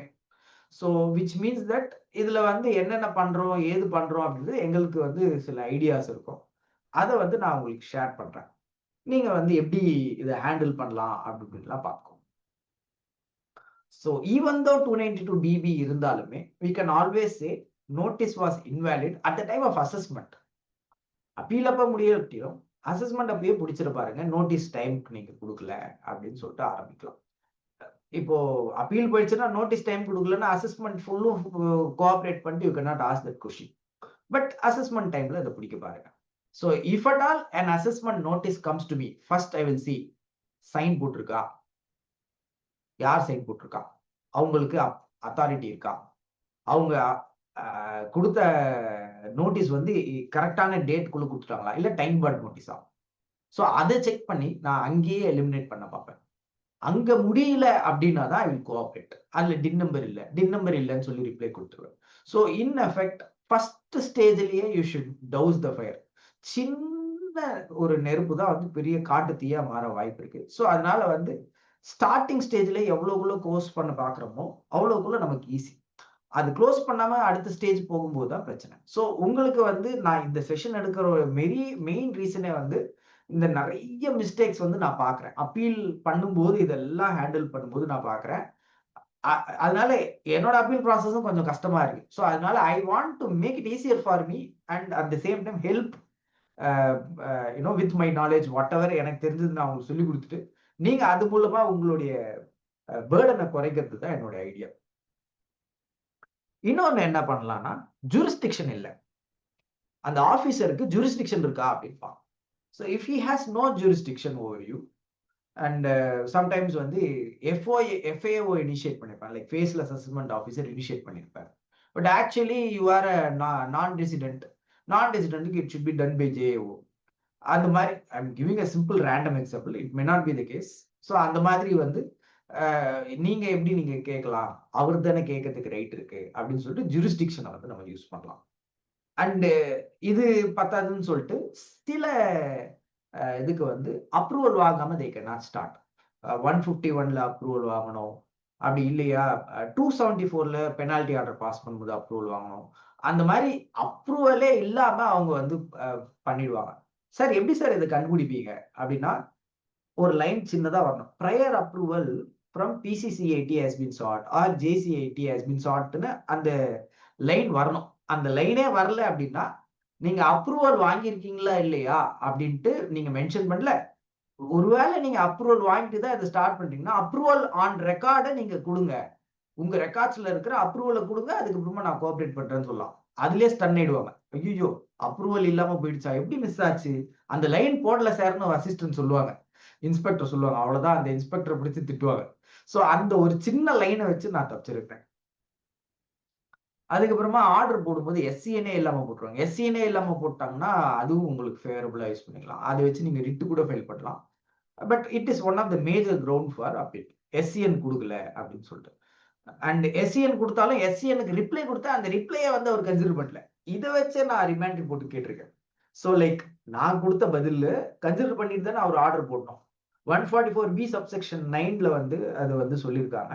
ஸோ அந்த செக்ஷன் இப்போ இல்லை, பட் அப்போ நான் பார்த்துட்டு போது இதை வச்சு நான் வந்து வின் பண்ணியிருக்கேன். ஸோ அந்த மாதிரியும் நீங்க வந்து பார்க்கலாம். ஆர்டர் வந்து பாஸ் பண்ணாங்க, கரெக்டாக 31 மார்ச் பாஸ் பண்ண வேண்டியது, டெட்லைன் முடியுது, 1ஆம் தேதி ஏப்ரல் தான் ஆர்டர் பாஸ் பண்றாங்கன்னு வச்சுக்கோங்க. 1ஆம் தேதி தான் நீங்க ரிசீவ் பண்றீங்க. நீங்க இப்படியும் பார்க்கணும், நோட்டீஸ் அப்லோட் பண்ண டேட் என்னன்றது பார்க்கணும். சம்டைம் நோட்டீஸ் வந்து 31 மார்ச் 30 ஜூன் போட்டிருப்பாங்க, பட் 2 ஜூலைல தான் அப்லோட் ஆயிருக்கும். நீங்க அதை வச்சு கூட ஜெயிக்கலாம். எனக்கு வந்து நீங்க நோட்டீஸ் இத்தனாம் தேதி டேட் போட்டு அனுப்பிச்சிருக்கீங்க, பட் அப்லோட் ஆனது இந்த டேட்டு தான், ஆர்டர் இந்த டேட்ல நீங்க போட்டிருக்கீங்க, ஆர்டர்ல டேட் இப்படி போட்டிருக்கீங்க, பட் ஆர்டர் ஆக்சுவலா அப்லோட் ஆனது அடுத்த நாள் தான் அப்லோட் ஆயிருக்கு, அப்படி இப்படின்னு வந்து நீங்க வந்து கேட்கலாம். இது பத்தாதுன்னு சொல்லிட்டு எனக்கு பர்சனல் ஹியரிங் கேட்டேன், கொடுக்கல. அதனாலதான் நான் சொன்னேன், ஆல்ரெடி சொன்னேன், பர்சனல் ஹியரிங் கம்பல்சரி கேட்கணும்னு சொன்னேன். எப்பெல்லாம் பர்சனல் ஹியரிங் கொடுக்கலையோ அதுவே ஒரு கிரவுண்ட், பர்சனல் ஹியரிங் கொடுக்கவே இல்லை, இதையே வச்சு நீங்க ரிட்டும் போகலாம். எனக்கு வந்து பிரின்சிபிள்ஸ் ஆஃப் நேச்சுரல் ஜஸ்டிஸே ஃபாலோ பண்ணல, ப்ராப்பர் ப்ராசஸ் எல்லாம் எப்பெல்லாம் ஃபாலோ பண்ணாம உங்களுக்கு அநியாயம் இழைக்கப்படுதோ அப்பெல்லாம் நீங்க வந்து ஹைகோர்ட்டின் கதவுகளை தட்டலாம். ஸோ அது வந்து ஞாபகம் வச்சுக்கோங்க. அப்புறம் மானிட்டரி லிமிட்ஸ், இதையும் நம்ம யூஸ் பண்ணிக்கலாம். இந்த லிமிட்டுக்குள்ள வந்து அவங்க பாஸ் பண்ண முடியாது ஆர்டரை, அதுக்கு மேல போனோம்னா அப்ரூவல் வேணும். அதுக்கப்புறமா அப்பீல் போறது, இப்போ உங்களுக்கு உங்களுடைய இதுக்கு அகைன்ஸ்டா 60 lakhs 2 crores 5 crores அந்த லிமிட்ஸ் இருக்கு. டிபார்ட்மெண்ட் வந்து ஃபர்தரா உங்களுக்கு அகைன்ஸ்டா, உங்களுக்கு ஃபேவரபிளா இருக்கிற ஆர்டருக்கு அகைன்ஸ்டா department should go on further அப்பீல்லாம். அந்த லிமிட்ஸை வந்து அவங்க ஃபாலோ பண்ணல அப்படின்னாலும் வந்து you can always question. Limits படி இது வராது. இன்ஃபேக்ட் எனக்கு ரொம்ப ஈஸியான வேலை இருந்துமா, நான் போயிட்டு கோர்ட்ல அப்பீர் ஆகி, sir this is because of limit, it is not valid appeal அப்படின்னு சொல்லிட்டு முடிச்சுன்னா, யா கரெக்ட், அவ்வளவுதான் முடிஞ்சிச்சு. அப்பீல் எஃபெக்ட்னால இது கிடையாதுன்னு சொல்லிட்டு ரிவ்யூ பண்றோம். ஸோ அந்த மாதிரிலாம் வந்து ஈஸியா ஜெயிக்கலாம். அதுக்கப்புறமா இன்கரெக்ட் லிம்ப கோட் பண்றது, இப்போ 270A subsection 7 270A subsection 9 செக்ஷனை code பண்ணல, அதுக்கு முன்னாடி வந்து 271 1Cலயும் செக்ஷன் கோட் பண்ணல, சப்செக்ஷன் ஒழுங்கா கோட் பண்ணல அப்படின்னு சொல்லிட்டு அதை வச்சு நான் வந்து ஜெயிச்சிருக்கேன். ஸோ எப்பெல்லாம் வந்து லிம்ஸ் கரெக்டா, செக்ஷன் கரெக்டா, சப்செக்ஷனும் கோட் பண்ணணும், அதெல்லாம் கோட் பண்ணாதப்போ நீங்க அதையும் யூட்டிலைஸ் பண்ணிக்கலாம்.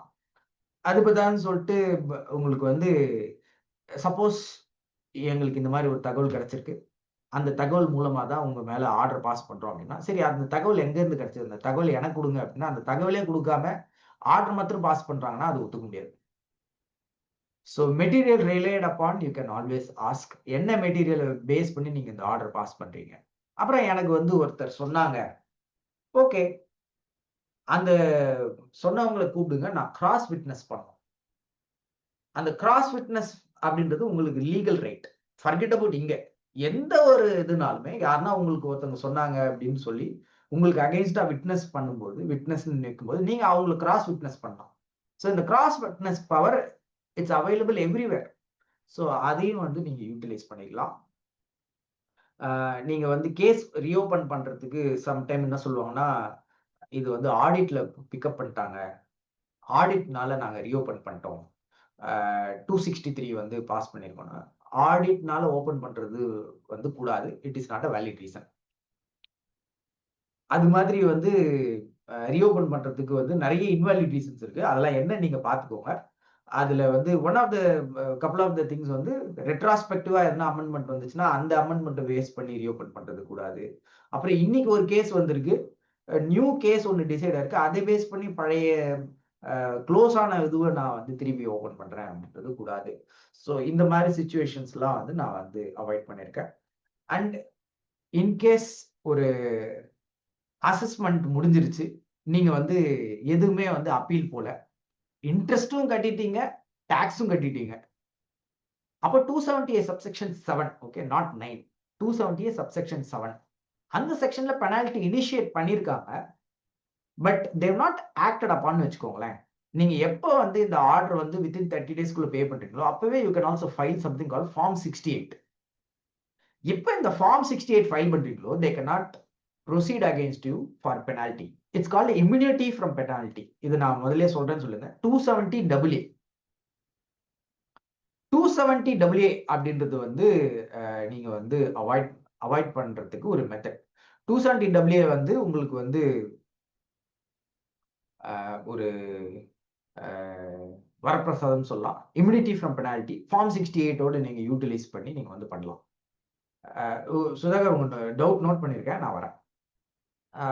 இது மாதிரி வந்து நீங்க இதெல்லாம் ஃபாலோ பண்ணி லெட்ஸ் சே உங்களுடைய அப்பீல் வந்து நீங்க வந்து முடிஞ்சிருச்சு அப்படின்னா முடியல ஆக்சுவலா, அப்போதான் இனிமேட்டு தான் ரியல் ஒர்க்கே ஆரம்பிக்கும். என்னன்னா கிவிங் எஃபெக்ட் ஆர்டர் அப்படின்னு ஒண்ணு இருக்கு. ஸோ முன்னாடி வந்து இந்த கிவிங் எஃபெக்ட் ஆர்டர் ரொம்ப ஒரு பெரிய பிரச்சனையா இருந்தது. அது நாங்க இங்க இருந்து அங்க போனோம், அவங்க கிட்ட கேட்கணும், அதுல அங்க ஒரு 6 months அப்படியே நிற்கும். ஸோ இப்போ நவடேஸ் ஒரு பிக்கெஸ்ட் பிளஸ் என்னன்னா giving effect order can be rice through the portal. So நீங்க போர்ட்டல்லையே போயிட்டு இதுதான் என்னோட ஆர்டர் அப்படின்னு அப்லோட் பண்ணிட்டு எனக்கு கிவிங் எஃபெக்ட் ஆர்டர் கொடுங்கன்னு சொல்லிட்டு நீங்க கேட்கலாம். பட் வென்எவர் நீங்க இந்த கிவிங் எஃபெக்ட் ஆர்டர் கேட்கும் போதும் அவங்க அப்பீலை பொறுத்த வரைக்கும் they have to give within 3 months. இன்னும் மிச்ச கேஸ் 12 months இருக்கு. ஸோ இந்த 3 monthsக்குள்ள உங்களுக்கு வந்து கொடுக்கல அப்படின்ற பட்சத்துல நீங்க என்ன பண்ணுவீங்க அப்படின்னா, you can always go on an escalation mode. நான் வந்து ஏஓ கிட்ட கேட்டேன், அவர் எனக்கு கொடுக்கவே இல்லை அப்படின்னு சொல்லிட்டு நீங்க அடுத்து டிசி, ஜேசி, ஏசி யார்கிட்டனா கேட்கலாம். அப்படி அவங்களும் ரெஸ்பாண்ட் பண்ணலன்னா நீங்க பிசிஐடி கிட்ட போகலாம். இவங்க கிட்ட போனேன், இவங்க ரெஸ்பாண்ட் பண்ணல, கிவ் தம் சம் டைம், ஒரு 30 days 40 days கொடுங்க, இவங்க ரெஸ்பாண்டே பண்ண மாட்டேன்றாங்க அப்படின்னு கொடுங்க. அப்படியும் பண்ணலையா, you can go head and apply on income டேக்ஸ்லேயே வந்து உங்களுக்கு நிவாரணில் போயிட்டு நீங்க வந்து ஒரு ஆன்லைன்லேயே ஒரு கம்ப்ளைண்ட்டை புக் பண்ணலாம்.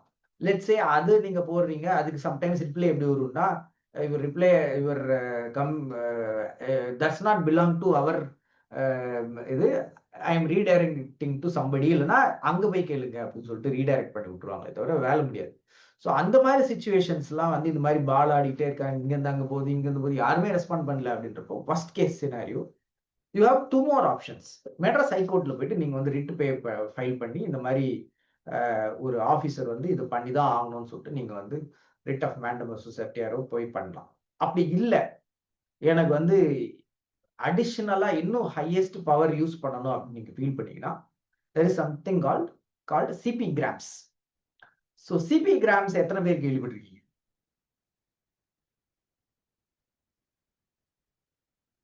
மீன் டைப் படிங்க, CP grams.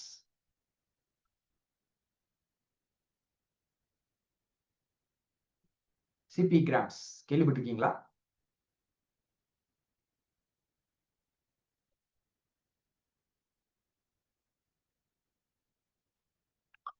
Okay. So CP grams அப்படின்றது so it's like state away நீங்க வந்து பிரைம் மினிஸ்டர் கிட்ட வந்து you can raise a complaint. இந்த மாதிரி வந்து you cannot raise a complaint on இந்த இந்த கேஸ் கொஞ்சம் பார்த்து கொடுங்க அப்படின்லாம் யூ கேனாட் ஆஸ்க். அதெல்லாம் வந்து there is a legal process, commissioner, ITAT, அதுக்கு அடுத்தது அப்படின்லாம் போயிட்டே இருந்தாலுமே you can ask only one. என்ன அப்படின்னா வந்து என்னுடைய வேலை ரொம்ப நாளா இருக்கு, அவங்க யாரும் ஆக்ட் பண்ண மாட்டேன்றாங்க அப்படின்னு சொல்லிட்டு சிபி கிராம்ஸ்ல நீங்க போட்டிக்கலாம். சிபி கிராம்ஸ் மோஸ்ட்லி செம்ம குயிக் ரெஸ்பான்ஸ் வருது. அண்ட் சிபி கிராம்ஸ்ல சம்டைம்ஸ் worst கேஸ் என்ன ஆயிடும்னா you will get response but it is not very good for you. அவங்க கொடுத்துருவாங்க, இது இது பதில் சொல்லவே தேவையில்லையே, இது தப்பா இருக்கு அப்படின்னு ஒன்று சொல்றாங்கன்னு வச்சுக்கோங்க. Then you can all still go on. And சிபி கிராம்ஸ்லயும் ஒரு அப்பீல் இருக்கு, அதுலயும் போகலாம். சிபி கிராம்ஸ் அப்பீல் போயிட்டு அங்க வந்து you cannot once again litigate on legal facts, அதெல்லாம் நீங்க பண்ண முடியாது. அங்க வந்து நீங்க கேட்க வேண்டியது ஒன்லி கொஷின். இந்த இடத்துல வந்து நான் ஆல்ரெடி கேட்டிருந்தேன், அவர் பண்ணியிருக்கணும், சிபி கிராம்ஸ்ல போட்டேன், அதுக்கு இந்த மாதிரி தவறா அவர் பதில் சொல்லிட்டாரு, என்னுடைய வேலை இன்னும் முடியல, அவ்வளவுதான். ஸோ ஒரு ஆபீசரோட வேலை முடியல, அவர் பண்ணல அப்படின்றத நீங்க வந்து பண்ண வைக்கணும்னா எப்படி வந்து பண்ண வைக்கலாம்.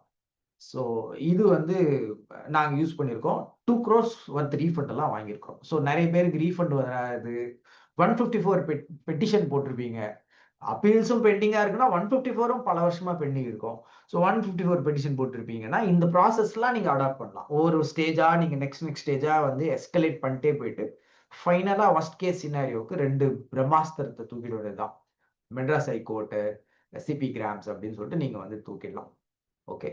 அண்ட் ஹைகோர்ட்டுக்கு நீங்க போகும்போது whatever you can go for with respect high court is only when there is a substantial question of law. In fact only question of law, it's not even fact. question of law மட்டும்தான். ஐடிஏடில at least facts check, ஃபேக்ட்ஸ்க்கு அகெயின்ஸ்டா நீங்க போகலாம், plus question of லாவும் வந்து வந்து போகலாம். பட் ஹைகோர்ட்ல only question of law, facts will not be checked. இந்த செக்ஷனே தப்பு, இந்த செக்ஷனுக்கு வேலிட் கான்ஸ்டிடியூஷனலா இந்த செக்ஷன் இருக்காது, இந்த செக்ஷன் வந்து நம்ம அடாப்ட் பண்ணக்கூடாது அப்படி இப்படின்னு நீங்க சொன்னீங்கன்னா அது வந்து it will not only help you, it will help the entire country. இப்போ ஒரு சிலர் வந்து போயிட்டு ஒரு செக்ஷன் அகெயின்ஸ்டா நின்று ஜெயிச்சதுனால நமக்கு சில பெனிஃபிட் இருக்கு. So you can always go. 148A கேஸ்லாம் அப்படிதான். ஸோ அது நமக்கு ஃபேவரபுளா சிலது இருக்கு. ஸோ இந்த மாதிரி வந்து நீங்க பண்ணலாம். அண்ட் இன்னொரு ஈஸியஸ்ட் மெத்தட் வந்து you can always use your own case as president.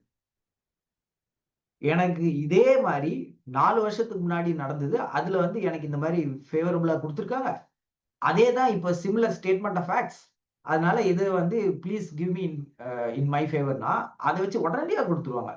Particularly ஐடிஐடிலாம் வந்து they always ask for, oh you have a president, what is the president, okay in your own case it is there, in which assessment year, okay do you have a copy of the order, okay fine done. So இந்த மாதிரி there are multiple ways and there are also favorable circulars. There is a taxpayer charter, you can always ask taxpayer charter எப்படின்ட்டு. And there is also beneficial provision, circular 14 XL 35.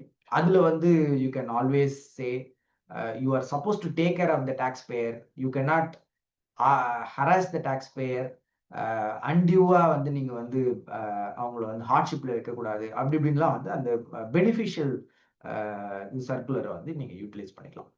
So with this I would like to end my session. I don't know எவ்வளோ நேரம் எடுத்துட்டு, so I think almost an hour எடுத்திருக்கேன்னு நினைக்கிறேன். So with this I would like to end my formal session. இதுக்கப்புறமா you can go for questions எல்லாம். Any questions I will be free to answer. Thank you sir.